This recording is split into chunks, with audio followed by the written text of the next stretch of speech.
Assalamualaikum warahmatullahi wabarakatuh. Waalaikumsalam. Kita mulai aja kali ya, karena udah jam 20.15, takutnya nanti semakin malam. Mungkin buat teman-temannya yang lagi PKPA dan nanti mau nyusul, suruh join aja ya. Bismillahirrahmanirrahim. Assalamualaikum warahmatullahi wabarakatuh. Yang terhormat, Kak Ama, selaku mentor kita pada sesi belajar malam hari ini. Yang saya banggakan, teman-teman Apoteker 10 UIN Jakarta yang hadir pada malam hari ini. Perkenalkan, saya Nisa yang akan memimpin sesi belajar pada malam hari ini. Sebelumnya saya ucapkan terima kasih banyak untuk Kak Ama atas waktunya malam hari ini, dan kami mohon maaf atas keterlambatan sesi belajar kami malam hari ini. Pada kesempatan kali ini kita akan belajar mengenai materi screening resep dan juga analisis DRP.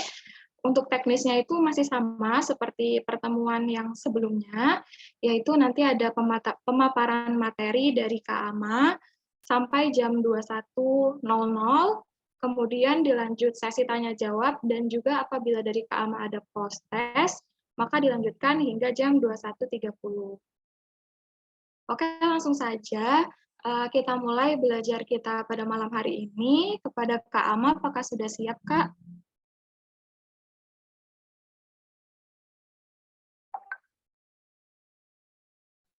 Halo, Assalamualaikum. Putus-putus nggak ya suaranya? Waalaikumsalam, Kak. Nggak putus-putus kok, Kak. Aman. Aman ya, nanti hilang bilang nanti aku pindah nyari sinyal. Oke, Kak. Oh, ternyata aku yang putus-putus. Oh. Yang dengar suara kalian. Bentar, aku pindah ke atas dulu deh, guys. Oke, Kak. Bentar ya.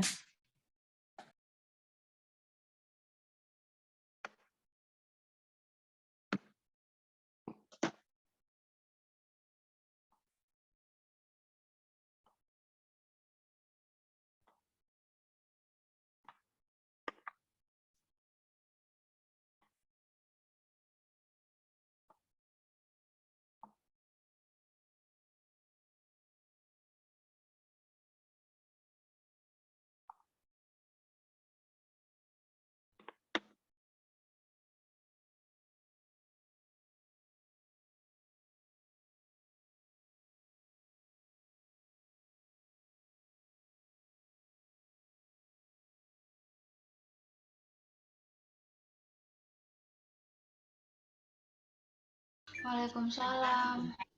Waalaikumsalam, Kak. Kedengeran? Oke, Kak. Udah kedengaran, Kak. Oke. Ya. Dah, bismillahirrahmanirrahim. Mari kita mulai. Oke, mulai ya. Oke, Kak. Baik. Terima kasih. Bismillahirrahmanirrahim. Assalamualaikum warahmatullahi wabarakatuh. Waalaikumsalam warahmatullahi Assalamualaikum wabarakatuh. warahmatullahi wabarakatuh. Hari ini moderatornya sama Nisa lagi. Hai Nisa, sama teman-teman yang lain. Sebelumnya aku mau minta maaf, kemarin hari Jumat berhalangan buat bareng sama teman-teman, jadi baru bisa diganti hari ini ya. Oke, hari ini kita belajar tentang bareng-bareng screening resep sama analisis DRP ya. Baik, kita mulai dari slide yang pertama. Nah, jadi keterampilan apa aja yang dibutuhkan kalau misalnya mau OSCE tentang screening resep sama DRP. Yang pertama untuk penggalian sama pengumpulan datanya seperti apa. Kemudian dilanjutkan dengan penetapan masalah. Nah, nanti kan bakal ada komdis juga kan ya. Nah, di sini peresepannya nanti dilihat dari screening administratif, kemudian screening farmaseutik sama klinis, sama di bagian DRP-nya adalah masalah terkait penggunaan obat, baik dari interaksi, efek samping, dan lain sebagainya. gitu. Jadi teman-teman harus bisa untuk melakukan screening administratif, farmaseutik, klinis sama masalah yang ada pada resep nanti. Jadi kan ceritanya kasusnya itu bakal dikasih resep, nanti suruh screening. Baik screening resepnya maupun dianalisis DRP-nya. DRP kan ada macam-macam jenisnya. Itu yang kedua. Terus yang ketiga, setelah kita udah tahu masalahnya, kita juga harus bisa memberikan solusi. Kemudian kita harus bisa mengkomunikasikan dan menyampaikan rekomendasi yang kita solusinya itu ke dokter atau ke pasiennya seperti itu. Mungkin ke dokter ya, karena kan ini untuk analisis DRP. Yang terakhir, mendokumentasikan data diri pasien. Nah, itu poin-poin yang dibutuhkan kalau misalnya akan melakukan screening resep sama analisis DRP. Menggali data, administratif, farmaseutik, klinis, sama masalahnya, habis itu nemu solusinya, mengkomunikasikan rekomendasinya dengan baik, sumbernya juga harus betul, sama mendokumentasikan. Itu poin-poinnya yang dilihat dari OSCE besok. Kurang lebih seperti itu. Oke, dilanjutkan.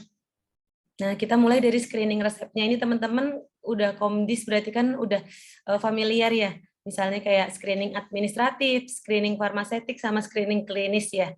Di sini kalau ketemu resep, kita harus lihat dulu untuk melakukan screening administratif. Kayak pertama, informasi pasiennya dulu. Lengkap enggak? Mulai dari nama pasiennya, terus umur pasiennya, berat badan, jenis kelaminnya, sama alamat pasiennya. Kalau memang posisinya itu enggak lengkap, berarti kita harus menanyakan. Nanti kalau di OSCE, ada yang jadi pasien sama ada yang jadi dokter. Jadi teman-teman nggak usah ragu buat konfirmasi untuk melengkapi screening administratifnya. Kemudian informasi dokternya, nama dokternya harus betul. Misalnya kadang ada obat-obat tertentu, misalnya kayak ini cuma bisa dikeluarin sama dokter jiwa. Nah, tapi yang ngeluarin dokternya umum, misalnya kayak gitu. Kita juga harus bisa men-screening. Dokternya umum tapi ngeluarinnya clobazam. Gitu kan kadang screeningnya harus kita lihat juga kan ya, kayak gitu. Terus habis itu dokter yang menulis resep sama dokter ini SIP-nya masih berlaku nggak? Takutnya kadaluarsa. Berarti kan kalau kadaluarsa dia tidak boleh untuk menulis resep. Terus setiap resepnya ada parafnya sama nomor telepon dokter. Fungsinya untuk konfirmasi obatnya, semisal kita mau melakukan rekomendasi yang lain seperti itu. Terus yang terakhir harus ada tanggal penulisan resep. Kenapa tanggal penulisan resep itu penting? Karena kalau misalnya resep psikotropik narkotik itu hanya berlaku berapa lama? 1 bulan ya. Jadi kalau misalnya kita resep itu ada tanggalnya dan itu obatnya psikotropik atau narkotik ternyata udah lebih dari 1 bulan, kita udah nggak bisa ngelayanin kayak gitu. Nah, itu salah satu fungsi dari tanggal penulisan resep.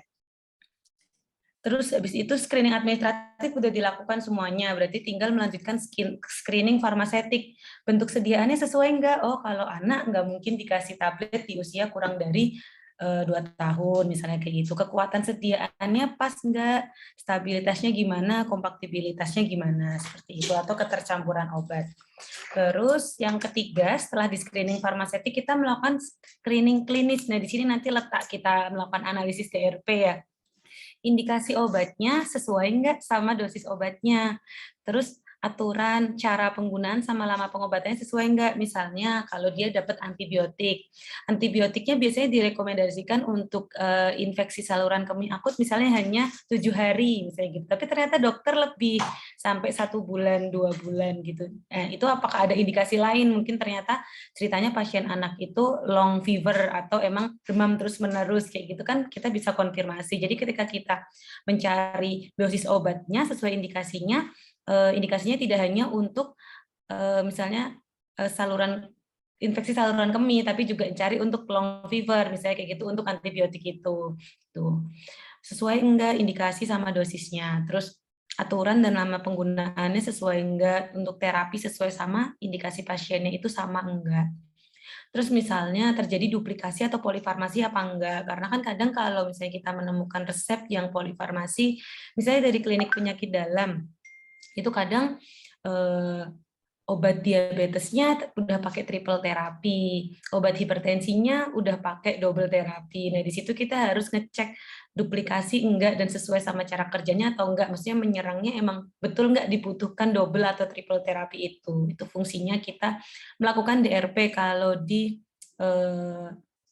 tempat kerja ya kayak gitu. Analisisnya itu secara cepat gitu. Maka dari itu kalian sering komdis karena fungsinya biar screeningnya cepat kayak gitu. Oh ini. Oh berarti kalau misalnya ketemu obat ada Ramipril, ada satunya obatnya Kandesartan, ini 2 nih obat tensinya nggak bisa digabungin minumnya kayak gitu. Nanti kita pisah cara penggunaannya. Ada yang pagi, ada yang malam kayak gitu.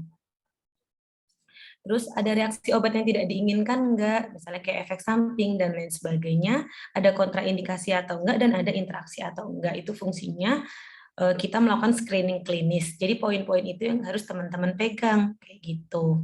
Untuk screening resep udah jelas sampai sini? Udah, Kak. Oke, kita lanjut.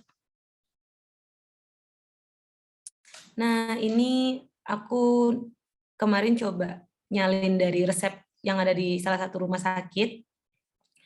Tapi aku buatin lagi karena kan identitasnya harus kita tutupi ya, makanya aku akhirnya bikin sendiri. Aku bikin lagi. Nah, di sini ada resep dari rumah sakit berikut. Ini bentuknya salinan resep ya. Jadi ketika kita menerima resep, screeningnya kan kadang ada 2 ya, yang kita terima salinan resep atau resep asli. Itu kan ya. Ini ceritanya yang ada di foto ini salinan resep atau kopi resep.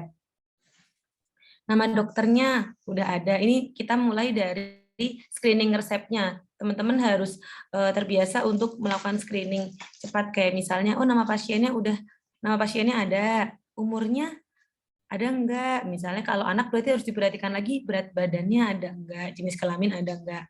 Nah, alamat pasiennya enggak aku checklist karena memang di posisi salinan resep itu enggak ada. Di situ kalau nanti kalian ketika mau serah obat, mau dikonfirmasi atau mau sebelum serah lagi verifikasi gitu, mau ditanyain alamat pasiennya juga nggak apa-apa. Terus nama dokter, menulis resep ada nggak? Oke, terus surat izin prakteknya aman. Ini nggak aku checklist karena buat masing-masing diskusi yaitu 2021. Teman-teman kelihatan nggak ya? 2021 berarti masih bisa berlaku 5 tahun ke depan gitu kan ya, jadi masih bisa. Terus habis itu nomor telepon dokternya nggak ada, misalnya kayak gitu, nggak kita checklist. Paraf dokternya, karena dia posisinya kopi resep, berarti maksudnya ada di resipenya gitu, ada nedet keterangannya berarti belum diberikan. Tapi kalau yang kita terima itu resep manual, resep asli, resep yang tertulis, nanti ada contohnya juga, nah itu kita harus lihat ada parafnya atau enggak, kayak gitu ya. Jadi tergantung ketika kita screening resep yang diterima itu salinan resep atau resep. Gitu. Terus setelah kita melakukan screening administratif, misalnya belum lengkap, nah sambil kita menerima resep, nanti boleh izin, Ibu, boleh saya izin untuk menanyakan dan melengkapi identitas pasien, kayak gitu nanti. Boleh dibantu untuk alamat pasiennya, Ibu, kayak gitu kita bantu tulis dan lain sebagainya. Izin kalau misalnya nomor telepon dokter, semisal itu kalau di OSC dokternya kan udah ada di depannya. Jadi langsung tanya aja, nggak masalah, nggak apa-apa. Poinnya sebenarnya kalau screening resep yang administratif adalah umur, berat badan. Kadang kalau pasien dewasa ada juga yang berdasarkan jenis kelamin, kayak gitu, wanita atau pria, kayak gitu kan kadang ada. Gitu. Itu poinnya di situ sebenarnya. Sama kalau poin di pasiennya adalah alamat pasien, karena identitas pasien itu harus lengkap. Takut misalnya kita memberikan obatnya salah, melakukan apa, dan lain sebagainya, ada yang salah, kita bisa konfirmasi ke pasien, baik lewat nomor telepon maupun alamat pasien. Soalnya kalau di dunia kerja pasti akan terjadi kesalahan pemberian obat. Jadi kalau kita nggak punya alamat dan nggak punya nomor teleponnya, nanti kita bingung untuk konfirmasinya lagi kan, kayak gitu. Misalnya yang dikasih resepnya sebetulnya metformin 500 mg, tapi yang kita berikan ternyata metformin XR. Berarti kan serem ya.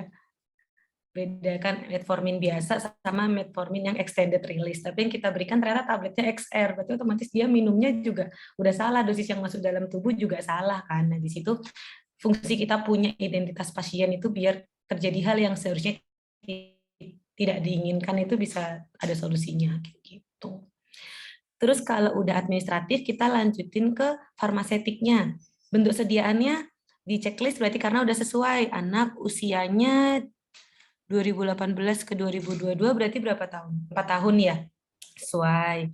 Terus kekuatan sediaannya, nah ini nanti harus dikaji pasiennya. Kemarin periksa ke dokter, diberikan antibiotik, apakah dokter menyampaikan untuk diagnosa atau indikasinya. Mungkin dokter menyampaikan pasien sakit apa ibu ya, kayak gitu bisa disesuaikan. Semisal memang mau screening ya kayak gitu. Tapi kalau misalnya kasusnya di rumah sakit, biasanya kita melayani dan cukup menanyakan indikasinya aja kayak gitu. Terus kalau kekuatan sediaannya, nah kita harus sesuaikan. Stabilitasnya, kita juga harus melihat, oh ini sirup, terus kita satu botol untuk kotrimoxazole kita harus cari itu berapa mili, dan itu harus habis untuk berapa hari, masih bisa nggak penyimpanannya, kayak gitu. Poinnya berarti paling kayak sirup kering kan kalau dilarutin beberapa harinya kan macam-macam ya, tergantung dari pabriknya. Kayak gitu. Ada yang fluimusil kalau isinya asetilsistein, misalnya dilarutin cuma bisa 12 hari. Berarti ya setelah 12 hari tidak boleh digunakan lagi. Kayak gitu. Atau ada klaneksi atau antibiotik yang ternyata setelah dilarutkan harus disimpan di lemari es. Kayak gitu-gitu kan harus diperhatikan ketika kita lagi mencampur atau rekon obat kan ya. Itu disampaikan ke pasiennya juga. Terus sama kompatibilitas gitu. Oke, yang sampai sini jelas administratif sama farmasetik? Jelas, Kak. Oke, lanjut ya. Nah, ini untuk ketepatan indikasinya. Nah, di sini kita buat nanyain ke pasien, ketika dapat resep ini, indikasi dari dokter apa? Nanti kalau mau screening, kita cari deh. Biasanya teman-teman disediainnya ketika Komdis sumbernya pakai apa? Buku, MIMS, atau bisa buka DIH, kalau di kampus biasanya. Pakai MIMS gitu ya paling ya, atau DIH. Iya, Kak. MIMS. Tapi nggak bisa buka web ya? Nggak bisa. Kalau bisa buka web kan mungkin ada yang MIMS yang online atau enggak Medscape gitu kan, lebih cepet gitu. Tapi kalau nggak bisa, di MIMS yang buku udah cukup, atau enggak di DIH. Tuh. Terus ketepatan dosisnya, nah ini emang belum aku checklist karena nanti biar teman-teman sambil ngitung bareng ya, nanti aku bantu jelaskan indikasi pasiennya biar nanti dicari. Terus aturan dan cara penggunaannya jelas sudah tepat karena dia anak-anak, berarti betul menggunakan sirup. Ada duplikasi atau polifarmasi? Enggak, karena obatnya cuma satu. Paling poin yang harus ditanyakan ke pasien, apakah di rumah sedang mengkonsumsi obat lain, atau ada antibiotik lain, atau ada suplemen dan lain sebagainya, itu harus tanyakan untuk melihat apakah ada duplikasi dan polifarmasinya. Tapi kalau dari segi resep tidak ada duplikasi maupun polifarmasi. Kecuali kalau OSCE-nya itu setelah screening resep, analisis DRP, terus tambah penyerahan obat, nah itu baru duplikasi sama polifarmasinya bisa ditanyakan ke pasien, tapi kayaknya nggak akan sebanyak itu. Terus reaksi obat yang tidak diinginkan, nanti dijelaskan efek sampingnya dan lain sebagainya. Terus ada kontraindikasi enggak dengan pasien tersebut, sama ada interaksi obat atau enggak, kayak gitu.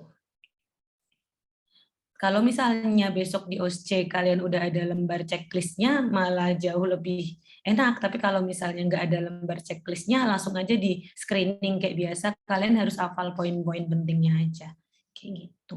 Ini contoh yang screening resepnya ya. Salah satunya salinan resep pasien anak pakai kotrimoxazole, 1 botol 2 kali sehari 2,5 ml dengan berat badan 15 kilo. Gitu. Lanjut. Oke, sekarang kita analisis DRP.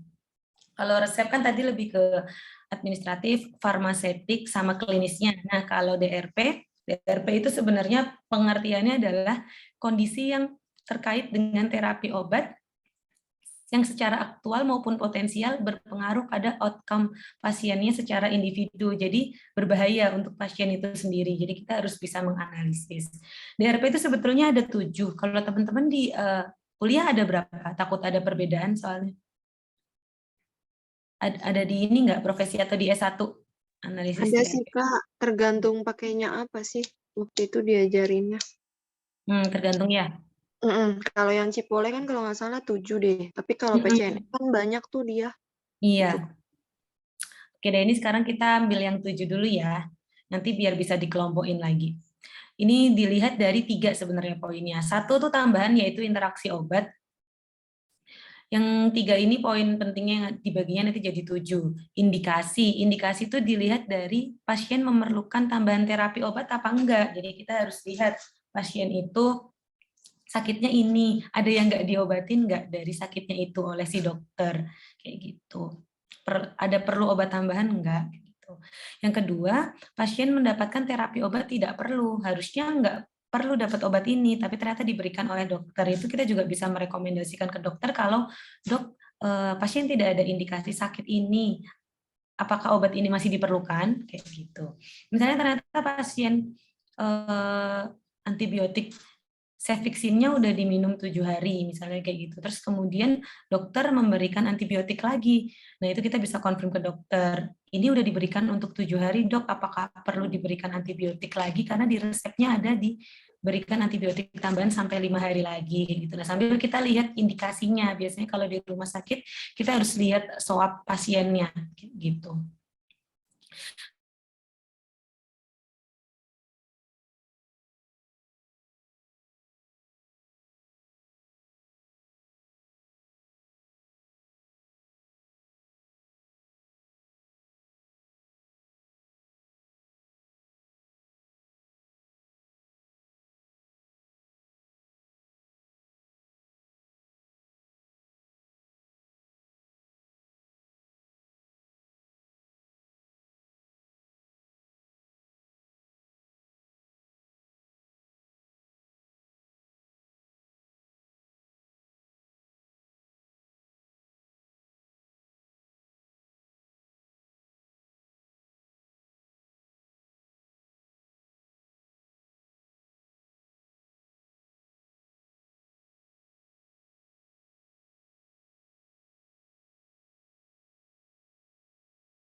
Cek, cek.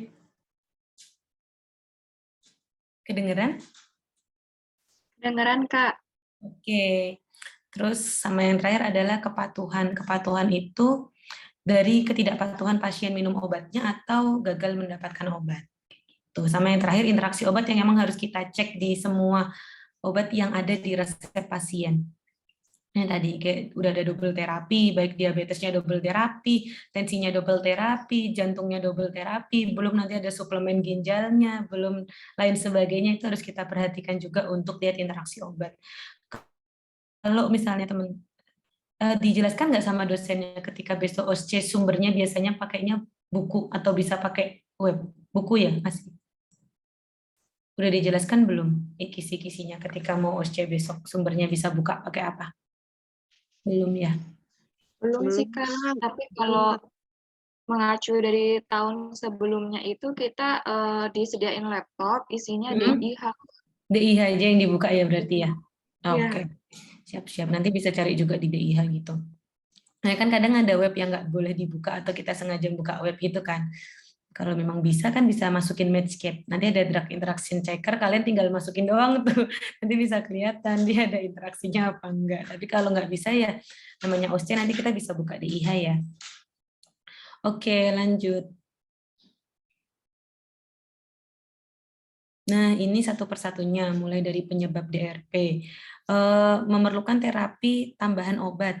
Misalnya ternyata kondisinya itu belum diobati atau perlu profilaktik atau perlu terapi tambahan kayak gitu. Kemudian yang kedua, ada terapi obat yang tidak diperlukan, nggak ada indikasi tapi diberikan oleh dokter. Terus kemudian ada duplikasi terapi yang tadi walaupun sebenarnya dia misalnya udah cukup pakai single terapi tapi ternyata dokter memberikan tambahan. Kemudian kondisi medik sebetulnya terindikasi terapinya non obat, tapi dokter memberikan obat. Kalau menurut teman-teman itu belum perlu obat, bisa dimasukkan menjadi DRP dan bisa disampaikan atau direkomendasikan ke dokter. Kemudian mengobati efek samping yang dapat dihindari tanpa obat. Jadi banyak sebenarnya ketika pasien akan rutin terapi, misalnya mau audiometri indikasinya ya. Dia itu akan diberikan terapi rutin metilprednisolon tapering dose, maksudnya penurunan dosis setiap saatnya. Sedangkan efek samping metilprednisolon itu apa? nyeri lambung, karena kan digunakan terus-menerus ya. Maka dari itu harus disertakan lansoprazol. Nah, ketika nemu lansoprazol sama penggunaan metil is okay, karena ketika metil digunakan terus-menerus dengan indikasi audiometri, itu pasti akan berpotensi mengiritasi lambung. Itu nggak masalah kalau lansonya dimasukin. Tapi kalau misalnya ternyata ada dokter mau ngobatin efek samping, tapi sebetulnya bisa tanpa obat, nggak perlu kayak gitu. Kayak misalnya natrium dricofenak emang kadang mengiritasi lambung, dan kondisinya pasiennya itu nggak ada sakit lambung, jadi nggak perlu diberikan lanso atau ome. Ya udah dikasih edukasi dulu, bisa digunakan betul-betul sesudah makan kayak gitu dulu. Contoh kecilnya kayak gitu. Terus menggunakan adiktif atau penggunaan adiktif atau rekreasional.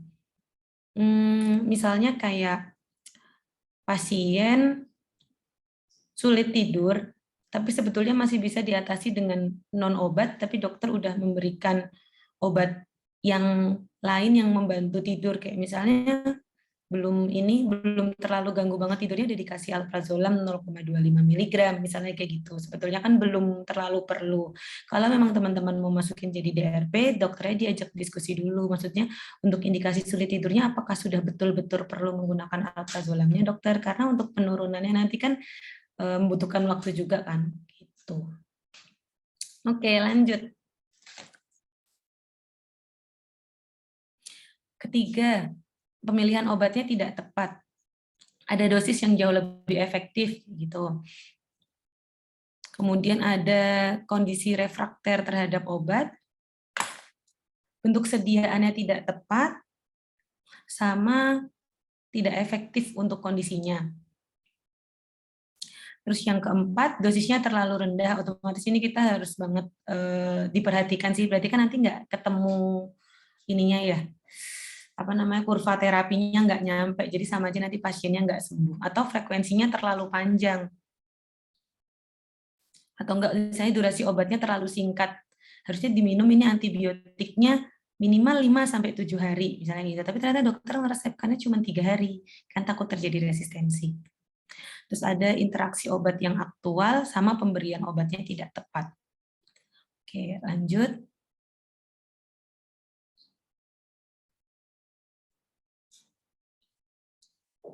Reaksi obat yang merugikan. Ada efek samping yang ternyata nggak diharapkan, terus obatnya tidak aman untuk pasien, ada interaksi, kemudian diberikannya atau diubahnya terlalu cepat. Baru aja habis terapi pakai apa gitu, ternyata belum sembuh, baru 2 atau 3 hari dokter udah mengganti terapinya lagi, gitu. Simpelnya biasanya kebanyakan di antibiotik kalau misalnya periksa gigi sih. Terapi amoksisillinnya belum selesai 5 hari 15 tablet 3 kali sehari misalnya kayak gitu, baru 3 hari nih berjalan tapi pasien merasa giginya belum sembuh, otomatis dia konsul lagi ke dokter tapi lupa menyampaikan lagi mengkonsumsi amoksisillin, dokter ganti naik terapi menjadi cefixim. Nah di situ kalau kita nemu resep obat antibiotik dari gigi, penting juga ketika kita tanyakan apakah di rumah sedang mengkonsumsi antibiotik lain gitu. Nanti kalau emang lagi mengkonsumsi antibiotik lain ya si amoksnya dihabisin dulu baru nanti melanjutkan cefixim gitu. Jangan dirubah terlalu cepat, harus betul-betul dihabiskan. Ada reaksi alerginya gede misalnya kayak gitu, harus segera dihentikan kalau misalnya terjadi reaksi alergi gede sama terdapat kontraindikasi. Terus kalau yang untuk dosis terlalu tinggi, yang pasti ya salah dosis, frekuensinya terlalu singkat, durasinya terlalu panjang, adanya interaksi obat sama pemberiannya tidak tepat. Itu. Lanjut.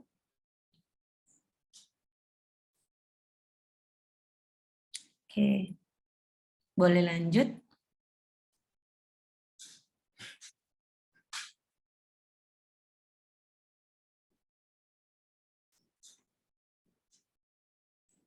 Ini untuk contoh kasusnya ya, misalnya salah satu kasus DRP. Jadi ada seorang laki-laki berusia 40 tahun, berat badannya 60 kilo, dia datang ke IGD rumah sakit. Ceritanya keluhannya nyeri otot udah 1 minggu. Nyeri otot pasien itu terus memberat dari hari ke hari sampai dia datang ke IGD. Dia memiliki riwayat diabetes tipe 2, kemudian ada dan ada dislipidemia.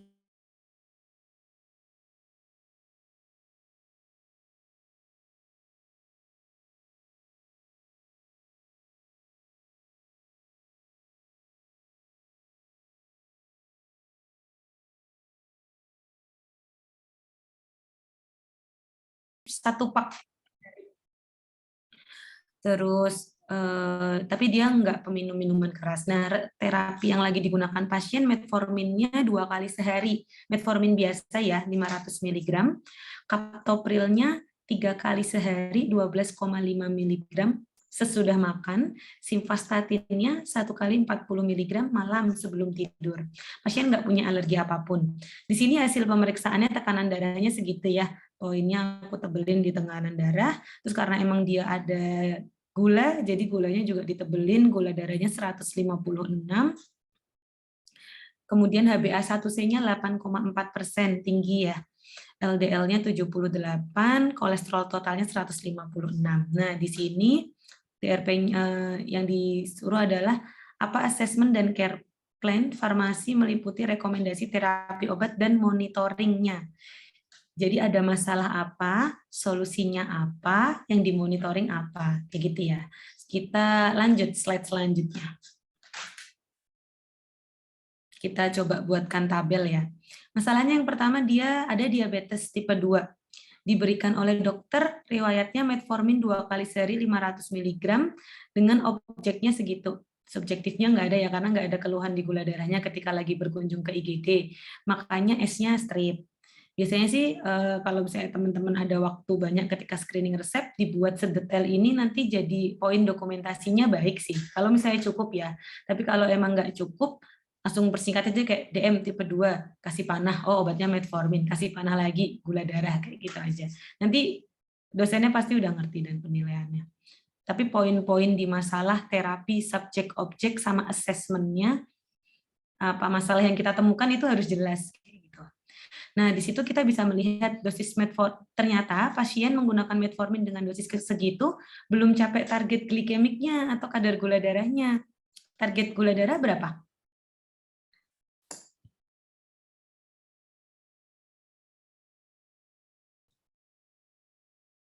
Berapa, guys? Di bawah 200 bukan sih?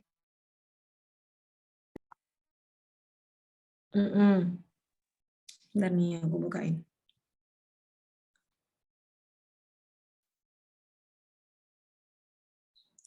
Paling enggak kalau misalnya GDP itu kurang dari 130 mg per desiliter. Terus habis itu kita lihat berarti metforminnya belum mencapai target ya, poinnya di situ, assessment-nya di situ ketemu. Terus yang kedua, dia ada sakit apa lagi? Hipertensi. Obatnya captopril. Captoprilnya 3 kali sehari, 12,5 mg.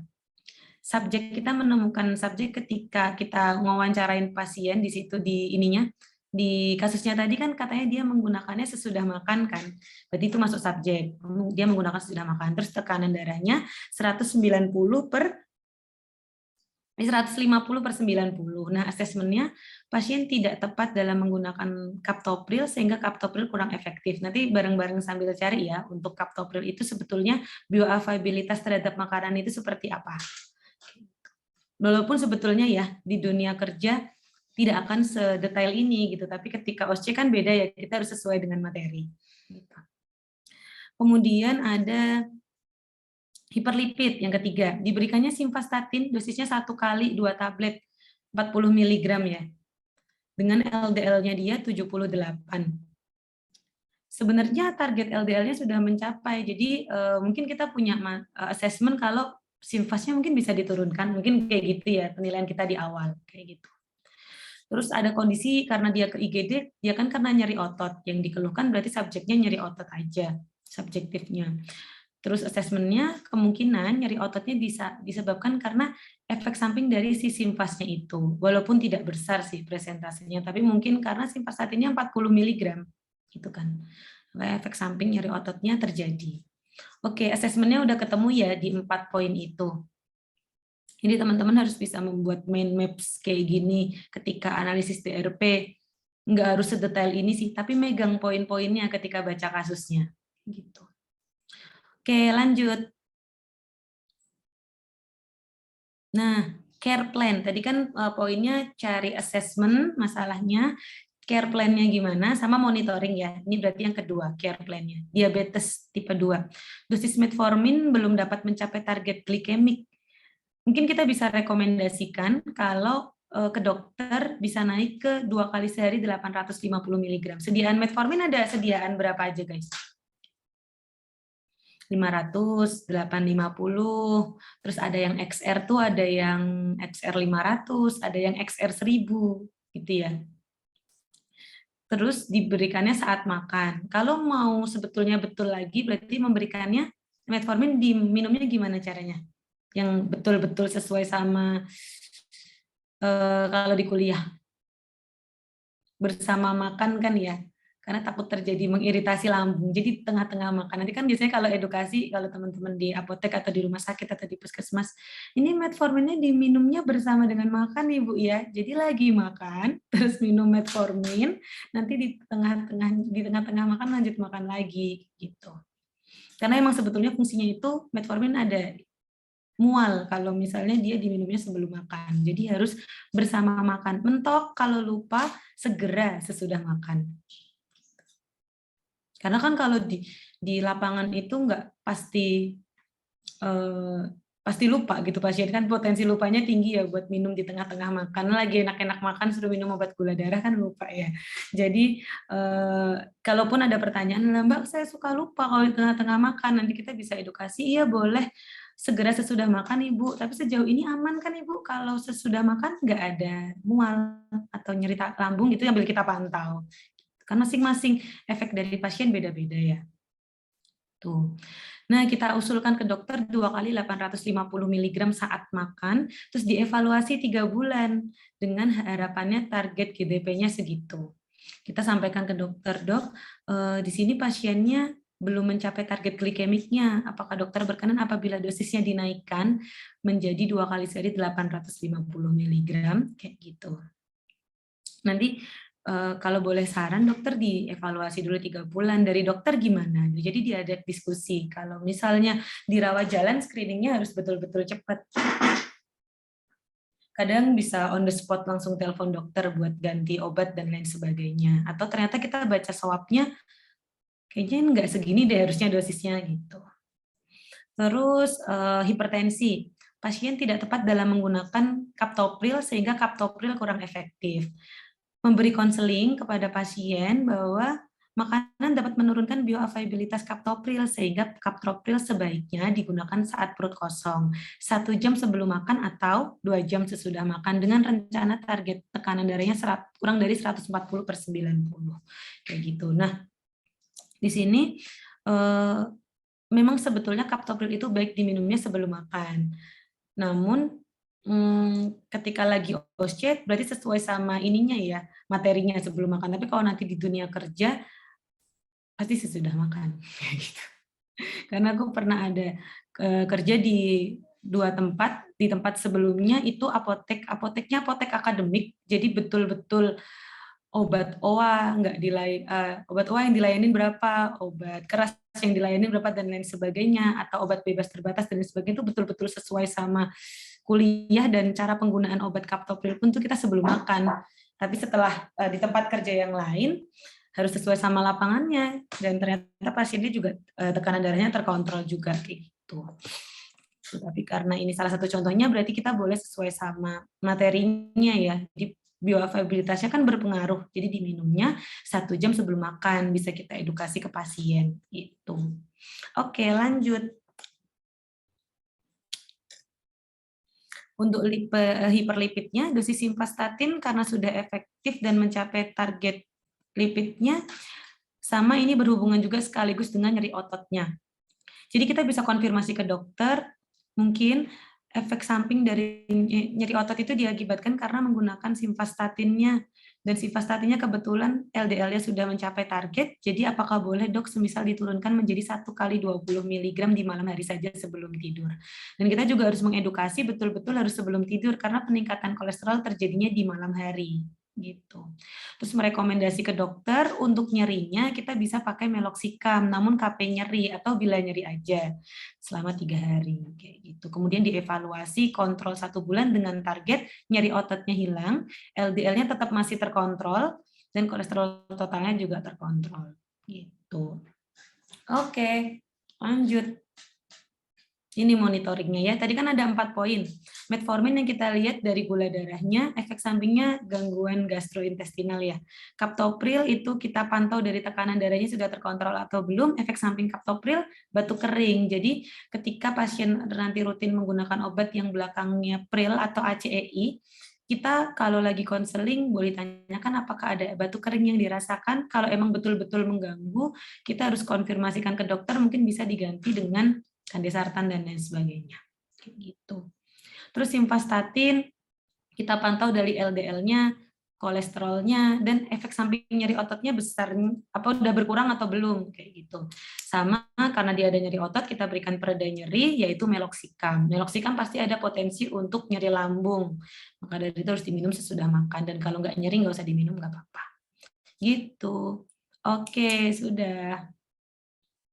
Terima kasih. Terima kasih Kak Ama atas materinya yang sangat bermanfaat. Mungkin kita ada yang mau ditanyain dulu, nanti baru aku ada kasus, nanti coba dikerjain bareng-bareng.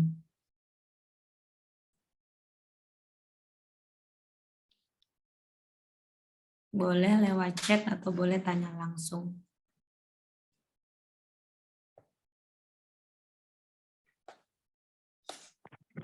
Kak, aku izin tanya, Kak.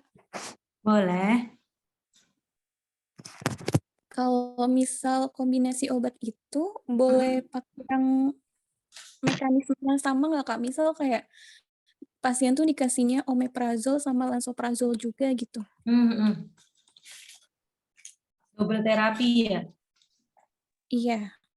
Sebaiknya kalau misalnya dia emang nyeri lambung, digunakannya salah satu aja. Kalau ternyata udah nemu obat, ada omeprazol, kemudian ada omeprazolnya 1x20, lansoprazolnya 1x30, ada sukralfat. Nah, di situ kita harus kan sama-sama bekerjanya menurunkan asam lambung tuh ome sama lanso. Kita harus pakai salah satunya aja, mau pakai generasi yang baru atau generasi yang lama.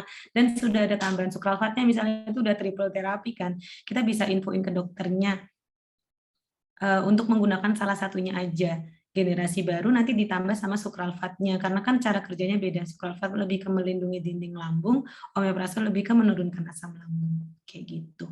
Kalau nemu yang 2 obat kayak gitu harus dikurangin salah satu sih, kalau yang sama cara kerjanya.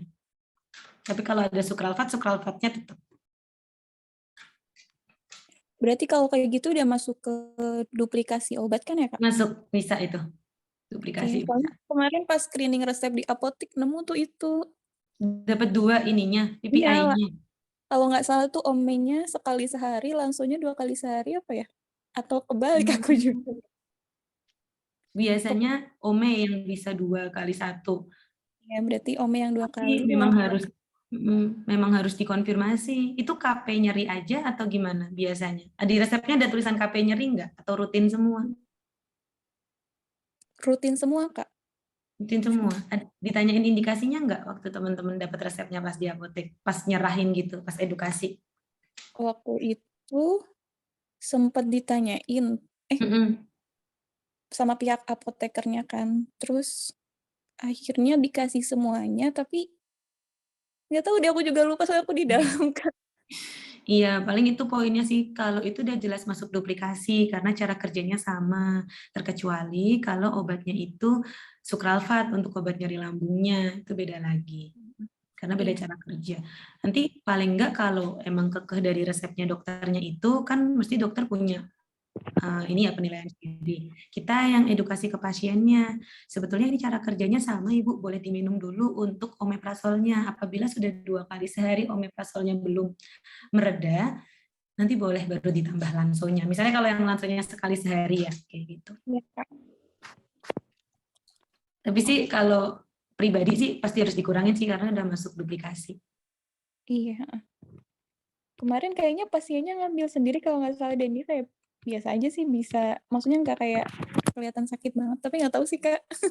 Oke, makasih ya, Kak.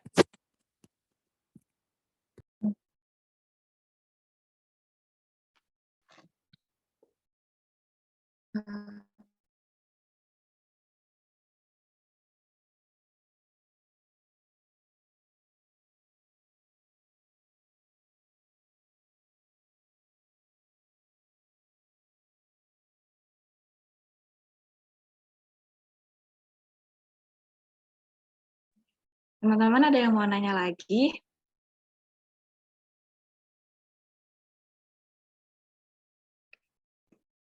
Kak Ama, aku mau nanya, Kak.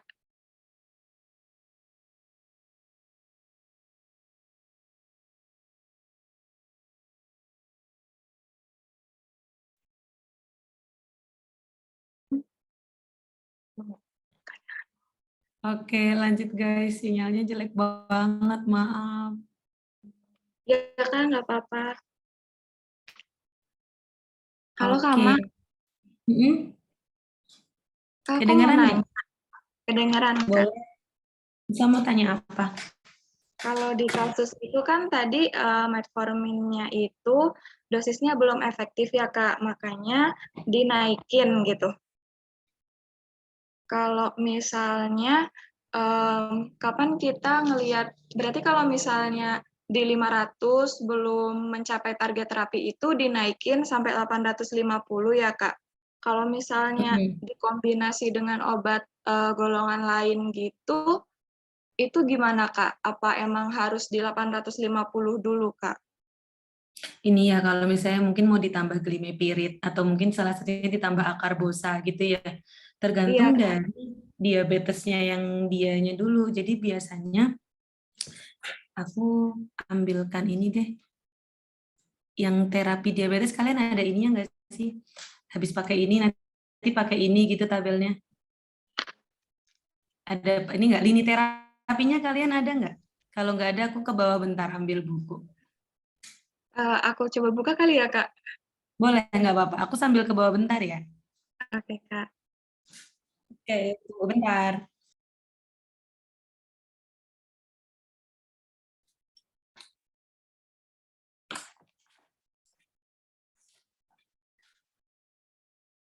Nah, iya.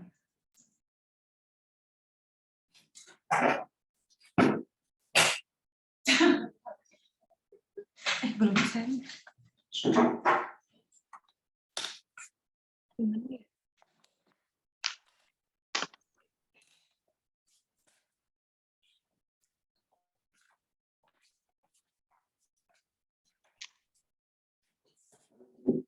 Kalau dulu sih aku sempat bikin catatan misalnya pas UKAI, kita bedain dulu dia diabetesnya tipe 1 apa tipe 2. Nah, kalau ternyata dia tadi di indikasinya tipe 2 ya. Kalau tipe 2, kita dilihat dulu lifestyle modification-nya udah betul atau belum. Terus kita lihat HbA1c-nya. Kalau misalnya dia masih kurang dari 7,5%, dia bisa pakai monoterapi. Monoterapi berarti pakai metformin atau pakai golongan alfa glukosidase atau pakai DPP4 inhibitor atau sulfonylurea misalnya kayak gitu. Nah, ternyata ketika HbA1c-nya itu tidak mencapai target, aku sambil buka PPT-nya dari sini.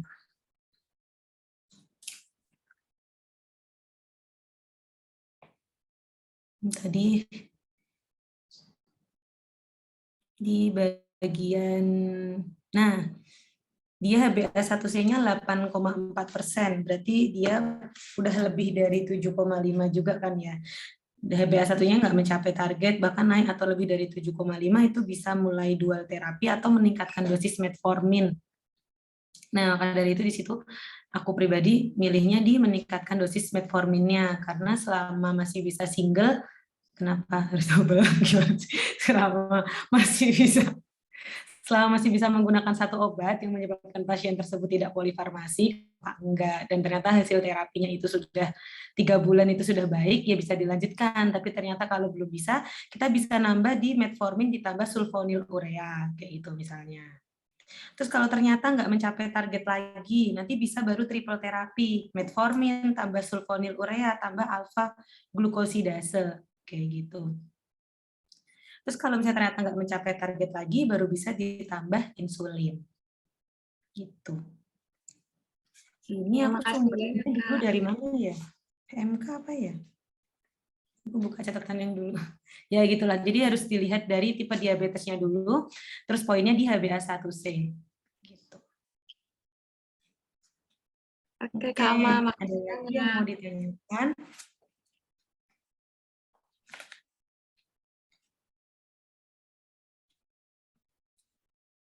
atau pernah dapat kasus apa di ininya di kampus tentang DRP-nya?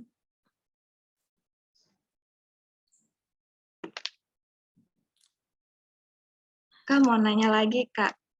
Boleh. Kita podcastnya itu yang jam berapa ya? Aku lupa. Iya, sampai jam 21 sih, Kak. Oh, udah ya berarti harusnya ya.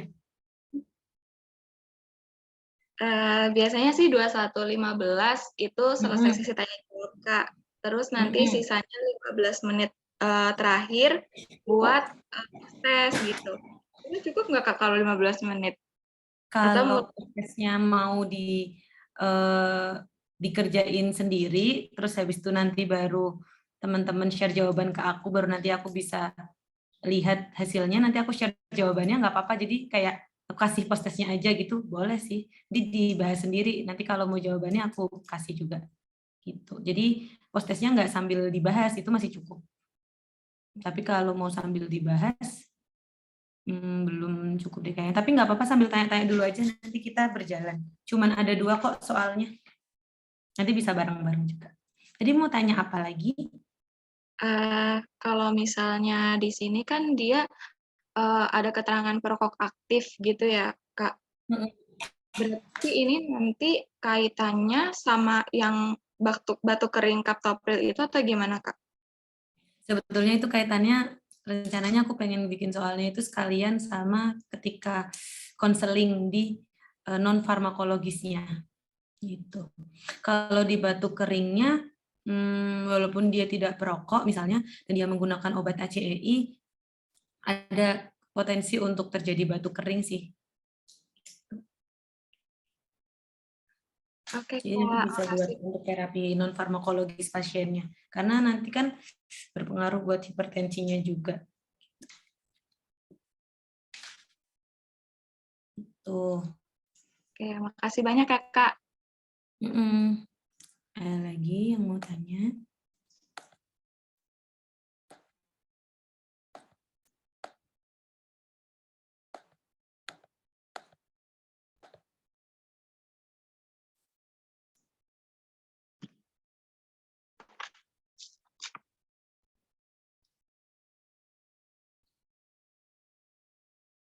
Nanti kita ada 2 soal, satunya pasien dewasa, satunya pasien anak yang tadi, yang pakai kotrimoksasol. Nanti aku bikinin dulu kasusnya ya. Yang dewasa udah jadi sih pertanyaannya.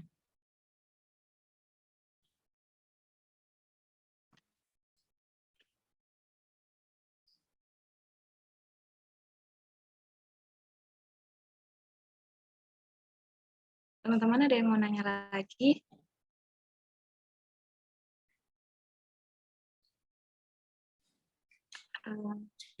Kamu mungkin kita langsung ke ini aja kali ya, Kak, ke Ke soal. post-testnya ya? Oke, boleh. Sebentar aku share screen ya.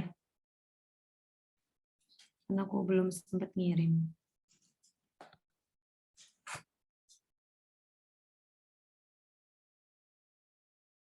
Kalau misalnya soal yang satunya belum, nggak apa-apa, Kak. Satu aja, Kak.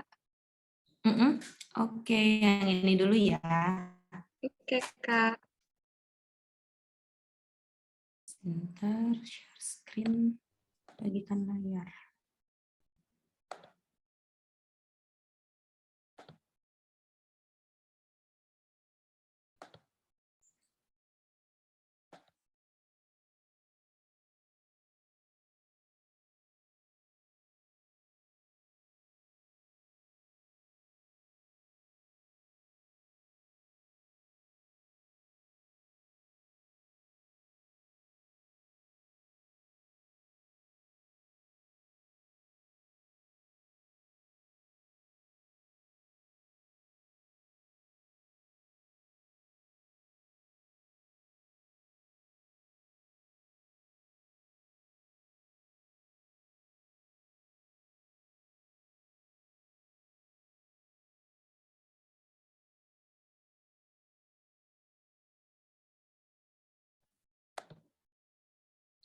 Oke guys, ini untuk soalnya ya. Ini untuk satu soal dulu sebentar, ini dikecilin deh. Ini kelihatan? Kelihatan, Kak. Ceritanya ada resep, jadi tadi kan aku sempat jelasin ya, tergantung ketika kita mau screening, yang kita terima resep atau kopi resep. Nah, ini ceritanya soalnya resep. Atas nama Bapak Zain dari dokter THT, dapatnya lansoprazol 10 kapsul 2 kali sehari sebelum makan, Kataflam yang 25 mg 10 kapsul 2 kali sehari bila nyeri aja, KP nyeri, terus ada kodein, racikan ini, isinya kodein 15 mg, salbutamol 1 mg, korsona 0,5 mg, loratadin 10 mg, dijadikan 20 kapsul masing-masing, dosisnya segitu ya, DTD. 3 kali sehari 1 tablet. Ceritanya pasiennya datang ke apotek membawa resep tersebut, menceritakan ketika konsul dengan dokter memiliki keluhan nyeri tenggorokan, batuk udah hampir 2 minggu, riwayat pengobatan pasien agak lupa, kayaknya cetirizin sama asam lambung, ceritanya gitu, obat asam lambung. Nah, pasien menyampaikan hasil diagnosa dari dokter itu faringitis, LPR, sama suspek bronkitis. Postesnya lakukan screening dan analisa DRP pada resep, dan tuliskan perhitungan dosis, masing-masing perlu ngambil berapa, kayak gitu. Pada ini butuh berapa tablet, salbutamol, korsona, loratadin, dan lain sebagainya. Ini untuk identitas pasiennya. Gitu. Boleh coba dikerjakan dulu. Waktu ngerjain postesnya berapa lama ya? Sebenarnya kita sampai 21.30, Kak. Hmm. Tapi kayaknya nggak cukup ya, Kak? Iya, nanti kalau misalnya ini nggak cukup, teman-teman kerjain dulu aja. Nanti bisa dikasih ke aku, nanti aku share hasilnya ke kalian. Boleh di-share ke aku dulu nanti jawabannya, nanti aku kasih jawabannya juga. Jadi aku tahu kalian udah ngerjain dulu, salah satu nggak apa-apa, nggak harus semuanya. Atau ngerjain bareng-bareng diskusi, nanti baru dikumpulin ke aku satu aja, nggak apa-apa. Nanti habis itu aku baru share timbal baliknya ke kalian. Gitu boleh. Sambil kalian ngerjain dulu, kalau ada yang mau tanya juga boleh. Aku kasih satunya yang resep pasien anak ya, sekalian ya. Oh iya, boleh, Kak. Ini boleh di-capture dulu mungkin, biar aku sambil ngetik yang pasien anaknya. Oke, Kak. Oke.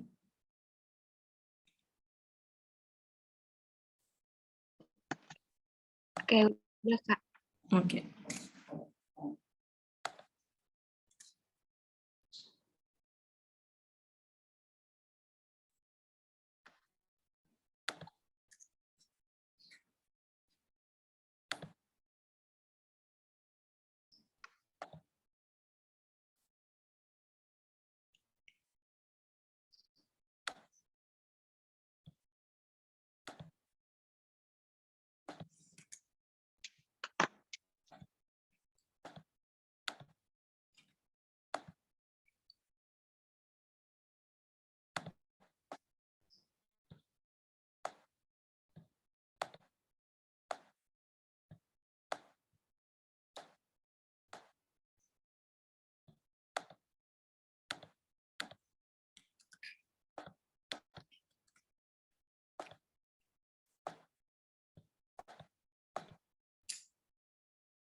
Oke, boleh sambil dikerjain dulu ya.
Nah, terus ini yang untuk pasien anaknya.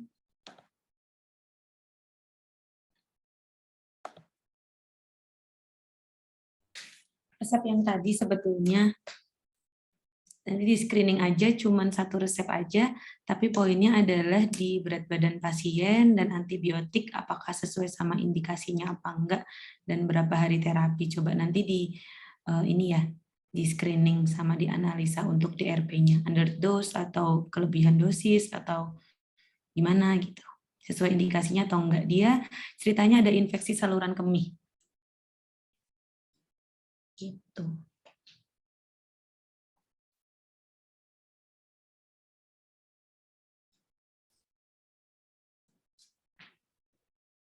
Biasanya kalau di OSC posisinya sama kayak Suamed kemarin sih. Ada sumber bukunya, terus nanti disediain DIH baik di laptop ataupun nanti ada bukunya. Terus habis itu teman-teman screening dan di depan teman-teman ada 1 dokter jadi dokter dan 1 jadi pasien. Nah, di situ setelah kalian nge-screening resepnya, kalian menyampaikan rekomendasinya ke dokter. Nah, di situ poin ketika komunikasi ke dokter itu dilihat di situ. Sama rekomendasinya dan sumbernya juga dilihat. Jadi biasanya urutannya datang terus dapat kasus, baca kasus, dibaca dulu pelan-pelan, terus dilihat apa soalnya. Oh, screening. Nah, screening dulu tuh. Kalian langsung bikin mind map, oh administratif, farmasetik, klinik. Nah, udah dapat semuanya, aman screeningnya. Kalau ada yang kurang, berarti tanya ke pasiennya, misal data pasien. Ada rekomendasi obat dan sebagainya, tanya ke dokter. Terus nanti baru analisis DRP. Poin ketika kalian melakukan analisis DRP adalah di indikasi sama obatnya. Itu dulu aja. Kalau indikasinya udah sesuai sama obatnya udah sesuai sama indikasinya, nanti kalian baru lihat ada obat yang lain nggak, yang kelebihan atau kekurangan. Terus dosisnya sesuai enggak, nah itu baru kayak gitu. Biasanya yang keluar itu underdose, kelebihan dosis, kekurangan obat, atau kelebihan obat. Atau enggak nanti interaksi, atau enggak duplikasi. Biasanya yang paling sering keluar di situ kalau pas screening. Analisis DRP. Itu jadi ada 2 ini ya, nanti coba dikerjain dulu, nanti dikasih ke aku hasilnya, nanti aku kasih presentasi buat jawabannya juga.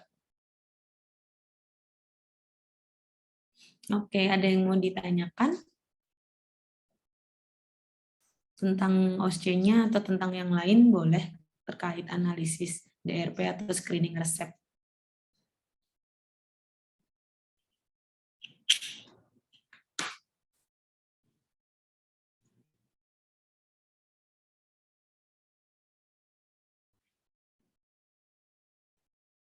Yang ini udah di-capture?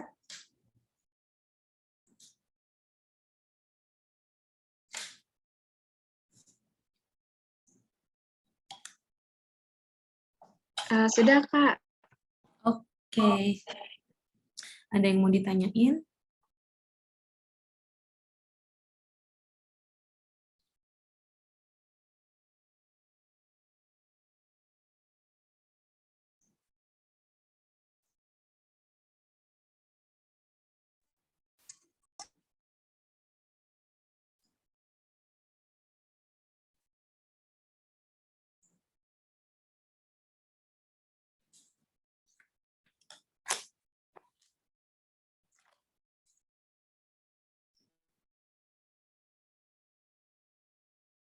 Atau ada soal DRP yang teman-teman coba didiskusikan, boleh semisal mau ada yang ditanyakan.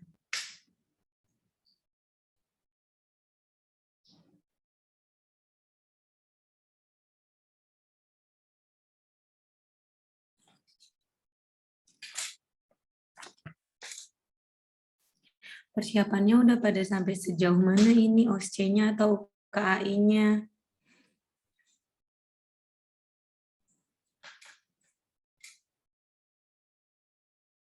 Masih sedikit, Kak. Udah ini ya, udah apa namanya?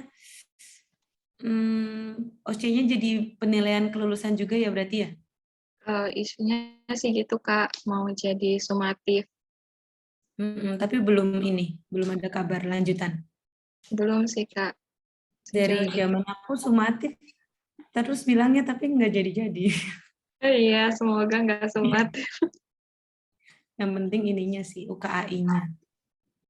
Iya, TO Kak. juga gitu kan kalian ya berarti? Iya, Kak, tapi belum banyak juga sih TO-TO-nya. Itu poin-poin TO-nya juga harus diiniin sih. TO nasional juga ada ikut berarti? Itu, Kak, TO nasional itu kalau nggak salah Desember nanti.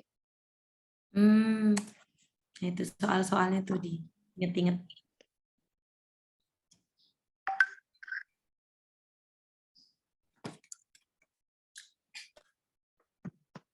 Ya nanti post-testnya bisa kalian jadi tugas kalau misal nggak memberatkan, tapi kalau misalnya tetap nanti mengganggu waktu dan lain sebagainya, dikerjakan sebisanya aja, nanti dikumpulin ke kita gitu ya. Atau mau ada yang dibahas salah satu yang anak yang cuman satu obat, nanti yang banyak obat, nanti biar teman-teman share ke aku jawabannya. Boleh, Kak. Boleh, Kak. Oke deh.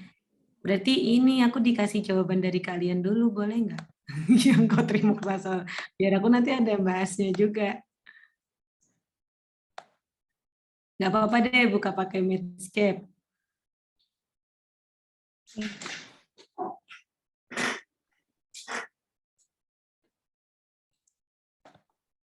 Coba dikerjain dulu. Aku kasih poinnya. Di infeksi saluran kemih, terus nyari dosis kotrimoxasolnya sesuai sama berat badan pasiennya. Satu botol kotrimoxasol berapa mili?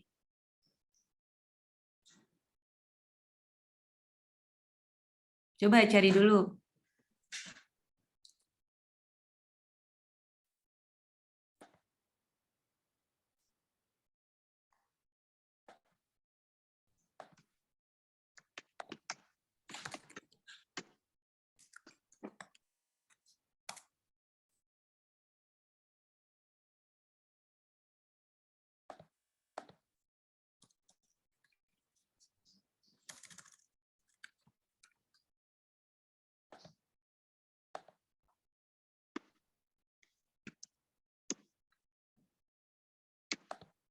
Enam 60 mili ya. Atau ada salah satu yang mau berani jawab dulu, nggak apa-apa, biar kayak kemarin nanti kita diskusi satu obat ini. Apakah dosisnya udah sesuai? Itu dulu aja deh. Apakah dia under atau kelebihan dosis?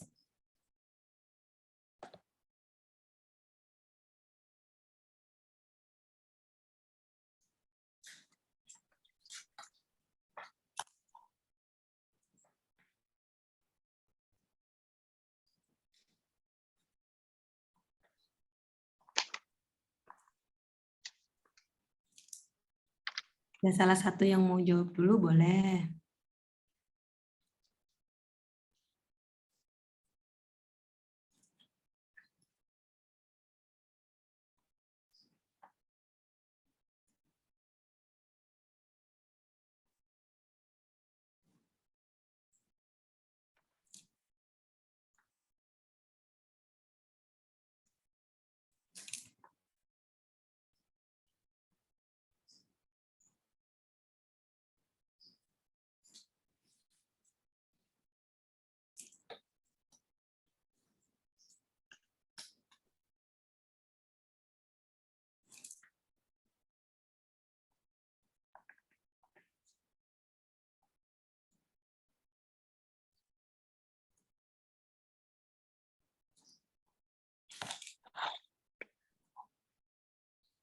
Ini aku sambil nulis ininya ya. Kalian ngerjain, aku juga ngerjain ini.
Oke, sudah.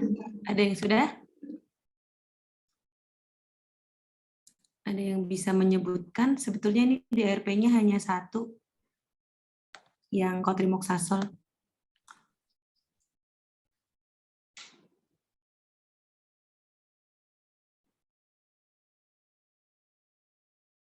Mau dibantu jawab aja atau mau ada yang menemukan?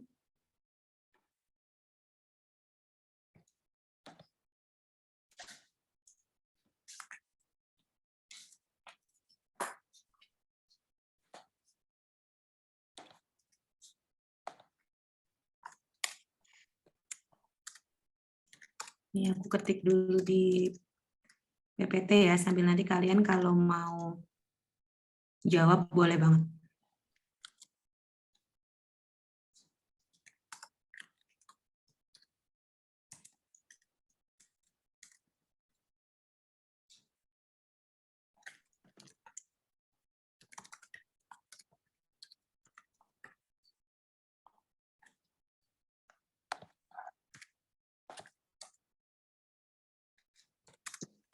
Atau enggak ada yang udah menemukan kalau untuk indikasi urinary tract infection atau infeksi saluran kemih, dosis cotrimoxazole pediatrik berapa?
Oke, jadi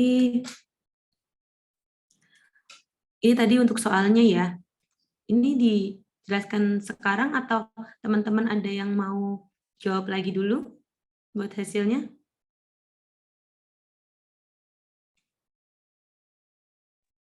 Mungkin boleh langsung saja, Kak.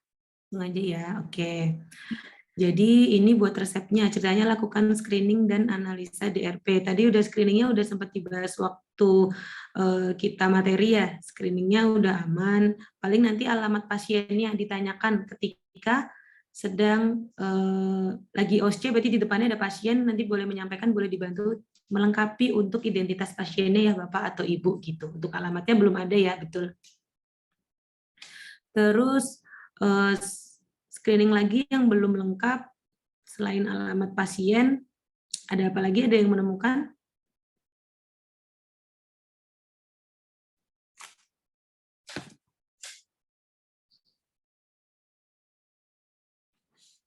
Oke, langsung ke analisa DRP-nya aja ya berarti ya. Untuk screeningnya coba bentar aku buka dari sini.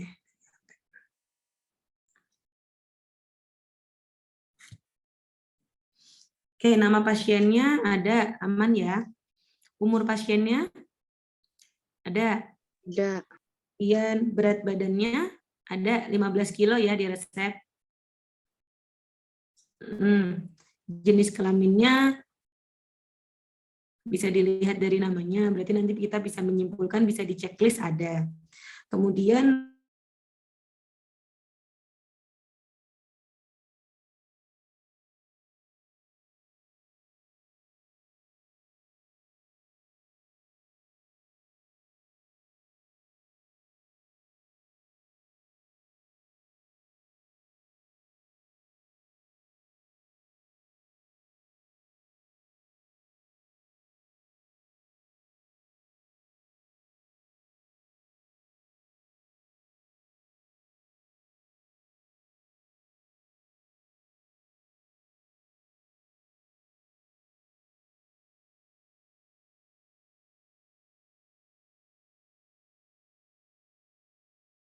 sinyalnya.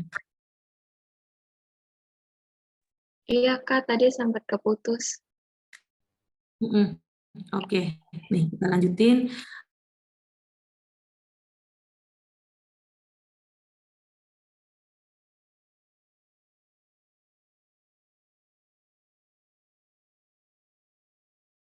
Ya penulisannya bukan SIP ya, kalau apoteker SIPA. Itu aku kurang bikinnya. Gitu, terus 2021 berarti masih berlaku. Terus tanggal penulisan resep. Tanggal 15 bulan 8 2022 berarti masih berlaku ya. Itu terus screening administratifnya itu aja, berarti hanya melengkapi untuk nama pasiennya. Terus lanjut di farmasetik, bentuk sediaannya udah sesuai sirup ya, sesuai. Kekuatan sediaannya, nah di sini nanti kita lihat indikasinya sekalian ke DRP-nya.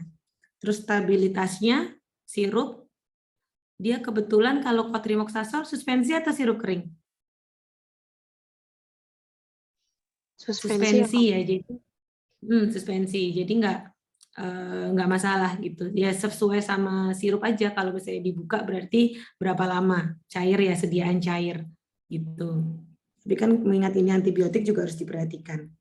Terus kita lanjut ke klinisnya, indikasi. Nah, kita berarti boleh masuk ke DRP ya. Di screening klinis dan analisa DRP-nya, nah ini bisa jadi underdose. Kenapa?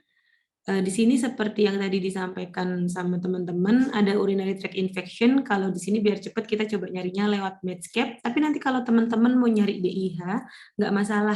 Nanti boleh dicari di DIH, nanti biar bisa jadi diskusi juga. 8 mg per kilogram berat badan dibagi dalam 2 dosis, 7-14 hari. Nah, di sini kita harus confirm ke dokter.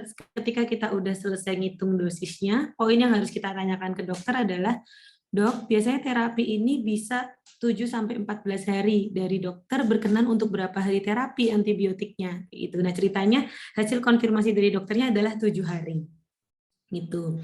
Berarti kita lanjut ngitung di dosisnya. Tadi 8 mg per kilogram berat badan, berarti dikali 15, dosisnya 120 mg ya. Kok underdose ini berarti dosisnya maksimum, dosis berlebih. Maaf. Dosis berlebih. Nah, jadi 120 mg dibagi dalam 2 dosis. Tadi per 5 milinya kandungan cotrimoxazole 240 mg. Jadi kalau misalnya mau minumnya 120 mg setara dengan 2,5 ml dibagi dalam 2 dosis terbagi. Jadi minumnya 2 kali sehari 1,25 mili. Sedangkan resepnya adalah 2 kali sehari 2,5 mili. Gitu. Sampai di sini aman? Aman Kak. Ini gitu ya. Jadi ya poinnya ya, dosisnya berlebih. Maaf tadi aku salah. Kenapa berlebih? Karena di sininya 2 kali 2,5 mg. Berarti sehari minumnya 5 mili. Kalau sehari minumnya 5 mili di resep berarti kelebihan ya. Ya, Harinya kan berarti 240 mg. Padahal sebetulnya hasil dari perhitungan berat badannya sehari cukup 120 mg dengan indikasi urinary tract infection. Kayak gitu. Nah, poinnya adalah kita berarti nulis IDRP-nya adalah dosis berlebih, terus kita nulis indikasinya apa, kita ketemu dosis lazimnya itu berapa. Nah, poin di 7-14 hari ini kita harus konfirmasi ke dokter. Dokter berkenannya 7 atau 14 hari atau berapa hari, kayak gitu. Nah, berarti misalnya hasil konfirmasi dokter 7 hari aja. Di 7 hari aja ini nanti, setelah menggunakan 7 hari berarti obatnya harus dihentikan. Kalau total obatnya itu 60 mili, dan sekali minum sehari itu 2,5 mili, berarti nggak mungkin 60 mili habis kan ya, ada sisanya. Padahal biasanya kalau instruksi antibiotik kan antibiotik habiskan, gitu kan ya. Nah, kalau misalnya tadi ternyata ada gabung untuk membuat etiket, jangan lupa etiketnya ditulis 7 hari saja dihabiskan. Karena kalau tulisannya cuma dihabiskan aja, dia bakal minum terus lebih dari 7 hari. Gitu. Berarti kan kalau misalnya berarti cukup akan habis dalam 2,5 dikali 7 hari, 17,5 mili aja, jadi 60 mili itu nggak akan habis cotrimoxazole, kayak gitu. Karena cukup terapinya 7-14 hari, tergantung dari teman-teman nanti hasil konfirmasi dokternya seperti apa. Kalau di sini ceritanya hasil konfirmasi dokternya 7 hari. Jadi nanti di label etiketnya adalah 7 hari dihabiskan, 2 kali sehari 1,25 mili. Dan poinnya lagi berarti susah kan pakai sendok takar, berarti pakai pipet. Ketika kita mau edukasi, misalnya ya di lapangannya OSCE-nya sekaligus kita memberikan untuk obatnya.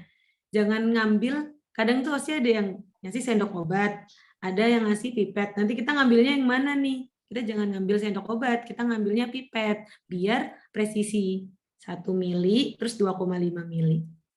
Kayak gitu. 1,25 mili, berarti 1 mili karena 0,25. Kayak gitu. Itu fungsinya. Tuh, sampai sini jelas? Ada yang mau ditanyakan?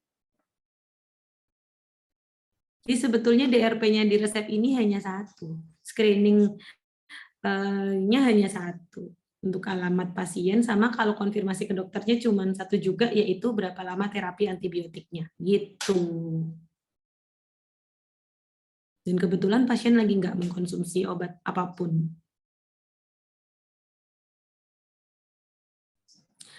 Oke, ada yang mau ditanyakan?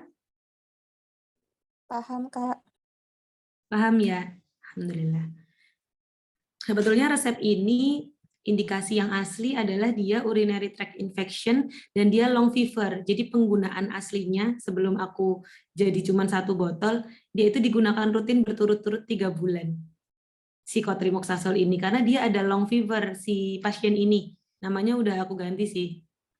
Dia ceritanya ada long fever, ada urinary tract infection, dan dia acute, jadi akut. Jadi perhitungan dosisnya juga beda, jadi nggak yang 8 mg aja. Nanti bisa sampai 15 sampai 20 mg per kilogram berat badan ketika dia acute maupun ada long fever-nya. Jadi itu cotrimoxazole akan digunakan terus-menerus sampai 3 bulan. Kalau resep aslinya kayak gitu sebetulnya. Tapi terlalu panjang kan, jadi aku cut di 1 indikasi aja. Gitu. Jadi poinnya kalau teman-teman besok langsung mau screening analisis DRP, indikasi sama obatnya ya.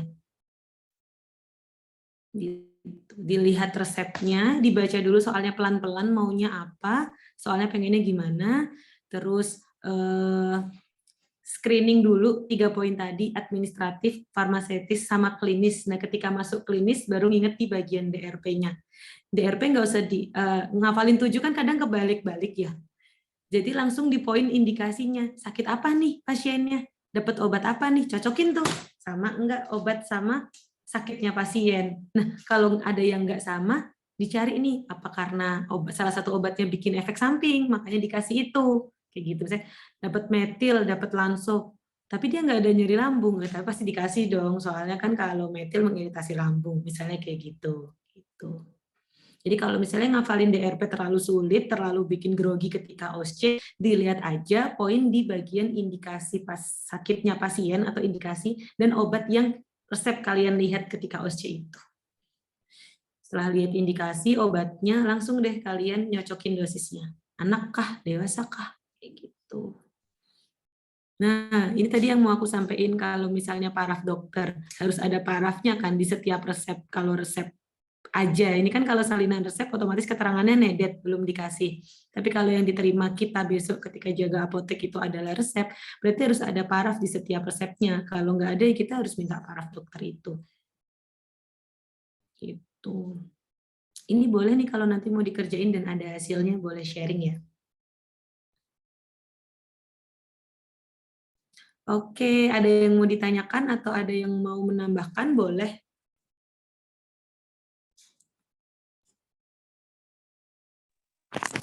Kalau yang tadi long fever itu terus ngaruh ke dosis, itu gimana Kak? Maksudnya masih nggak paham.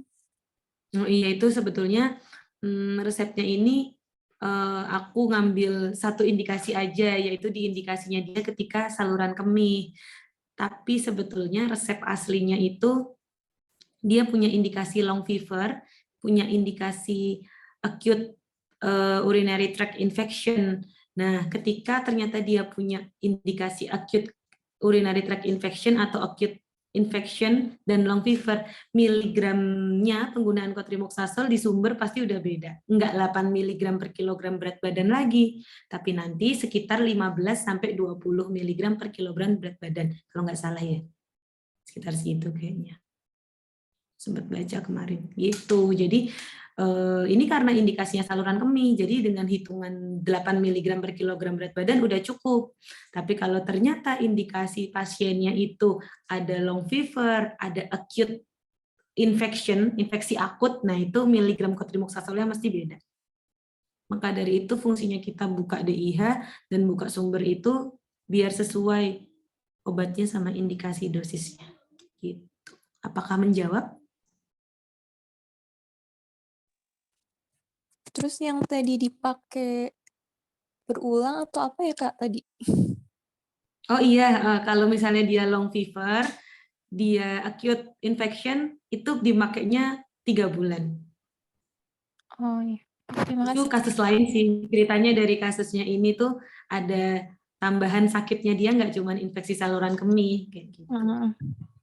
Ya, oke Kak, makasih. Gitu, jadi kan, oke.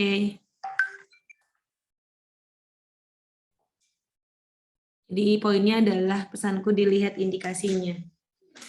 Kalau indikasinya ISK ya segitu miligramnya, ternyata indikasinya infeksi akut, berarti miligramnya beda. Gitu.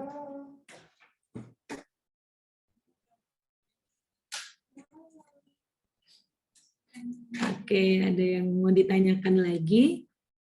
Jadi kalau ada mau nemu resep, mau screening, sharing, boleh, nggak apa-apa. Nanti kita bareng-bareng.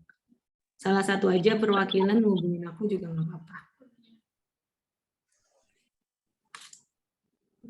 Mau tanya Kak, terkait praktisi pemilihan sumber literatur yang ada di Medscape ya.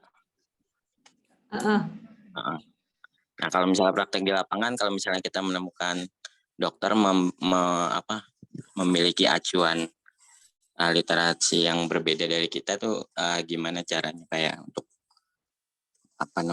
menyampaikannya gitu? Apakah kita tetap bersikuku dengan literatur yang kita gunakan atau baiknya seperti apa itu mengkomunikasikannya? Oke, pasti banyak sih kalau nanti ternyata di lapangan hasil screening kita itu literaturnya beda sama dokter, karena pasti penilaian dokter beda kan. Nah, poin pentingnya adalah kita harus rajin baca SOAP dokter kalau lagi di rumah sakit. SOAP dokter, subjeknya gimana, subjektifnya gimana, objektifnya gimana, plannya dokter gimana. Karena kalau misalnya kita baca SOAP dokter, kadang ada dokter yang nggak menulis indikasi pasien tersebut, makanya jadinya kita bingung kenapa dikasih obat gula darahnya. Misalnya kayak kenapa dikasih obat gula darahnya pakainya yang biasa, pakainya yang XR, padahal sebetulnya pakainya yang biasa bisa, misalnya kayak gitu. Terus kita sampaiinlah misalnya literaturnya kayak gini hasilnya, terus habis itu Kayak misalnya hasil dari literaturnya, metforminnya cukup pakai dosis biasa, tapi ternyata dokter udah naikin ke XR atau extended release, dan pemakaiannya itu ternyata berbeda juga. Nah, kita harus bisa diskusi ke dokter, ke literatur yang kita kasih. Dokter pakainya literatur apa, itu kita tanyain kadang. Dok, kalau dari dokter dengan indikasi diabetes yang tipe 2, mau langsung dinaikin ke XR kah dok? Kalau dari misalnya yang saya baca baru Medscape sama jurnal ini dok. Kalau dari jurnal ini, sejauh ini pakai metformin bisa maksimalin 4 kali sehari aja dok, 500 mg kayak gitu. Menurut dokter gimana? Nanti dia bakal ngomong, Mbak soalnya dia kemarin udah coba pakai metformin ini yang biasa nggak sembuh, ya udah saya langsung naikin aja ke XR misalnya kayak gitu. Nah emang itu fungsinya kita komunikasi ke dokter sih. Dan kadang pasti ditolak karena dia punya penilaian sendiri. Tapi at least kita udah menyampaikan dosis lazimnya. Jadi dokter ngeh kalau sebetulnya pakai ini sebenarnya masih bisa nih dok kayak gitu. Oh iya, kalau misalnya untuk apa namanya dosis lazim tadi kan sebutin ya, berarti kita acuannya apa? Kalau yang selama ini di kakak gunakan berarti dari Medscape gitu ya. Kalau untuk kalau untuk nasional mungkin kalau saya kan di puskesmas pakai Pionas, itu masih diakui apa enggak? Karena kalau misalnya itu nggak ada per berat badan. Masih bisa kalau memang Pionas sumbernya cukup. Kalau enggak pakai Lexicom, pada pakai enggak? Pakai Lexicom juga bisa. Yang penting ini sih, poinnya ke yang dilihat adalah terapi. Kadang kan kalau misalnya kita belajar di S1 ada sumber yang tidak maksudnya dari luar kan ya, sedangkan terapi kita di Indonesia, berat badan dan lain sebagainya, kalau dari orang luar sama terapinya kan mesti berbeda ya. Kalau misalnya dulu S1 kan diajarinya soalnya luas kan. Sedangkan kalau kita udah masuk profesi, kita real diajarin di lapangan tuh gini loh, kayak di lapangan cukup kamu buka ini aja, terus komunikasi ke dokter kayak gitu. Pionas aku juga masih sering pakai, tapi lebih sering di Medscape, Lexicom, MIMS, Drug, sama DIH. DIH karena emang di komputernya udah ada sih, mungkin kalau nggak ada juga kita bakal mager buat buka kayak gitu. Saya kan lebih singkat di Medscape kan. Sama yang paling sering bakal terjadi ini, drug interaction checker. Kita harus sering banget ngecek interaksi obat. Itu yang lebih sering buat komunikasi ke dokter daripada double atau triple terapi. Kebanyakan di lapangan kayak gitu.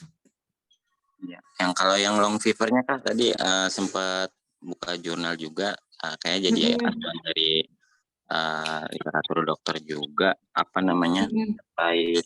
Ini berarti pasiennya outpatient ya? Outpatient, dia outpatient.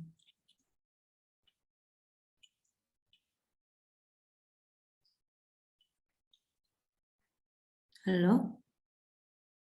Suaranya hilang.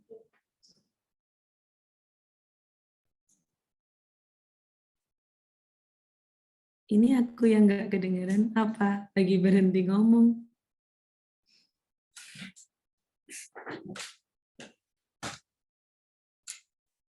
Halo? Suara kakak aman kok kak. Sepertinya suaranya Kak Sulaiman yang. Oke, ya. Nggak apa-apa. Kalau ada yang mau, udah jam 10 teman, mau sampai jam berapa? Dari teman-teman sih kalau saya mas selalu.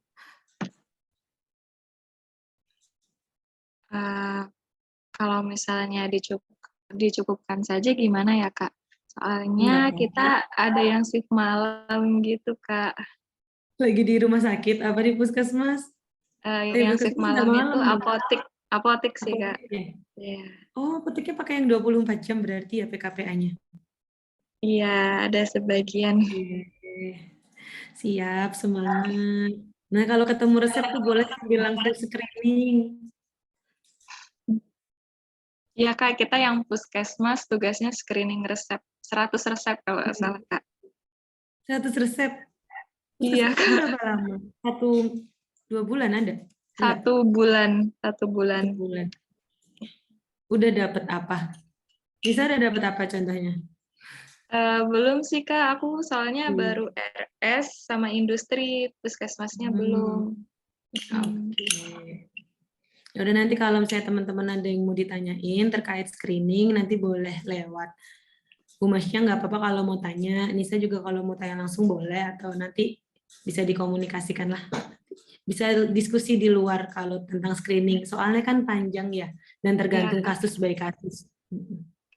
Gitu. Oke, terima kasih teman-teman atas waktunya. Mohon maaf tadi terkendala sinyal, semoga besok sinyalnya jauh lebih baik lagi ya. Kalau ada yang mau tanya di luar ini, nggak apa-apa, soalnya kan screening resep sama DRP luas. Terkait sumber dan lain sebagainya boleh. Gitu. Makasih banyak, Kak. Makasih banyak ya Kak Ama. Sama. Terima kasih juga atas waktunya. Selamat ber-PKPA dan istirahat. Ya, Kak. Oke. Langsung aku tutup aja kali ya Kak, karena udah malam. Makasih Kak.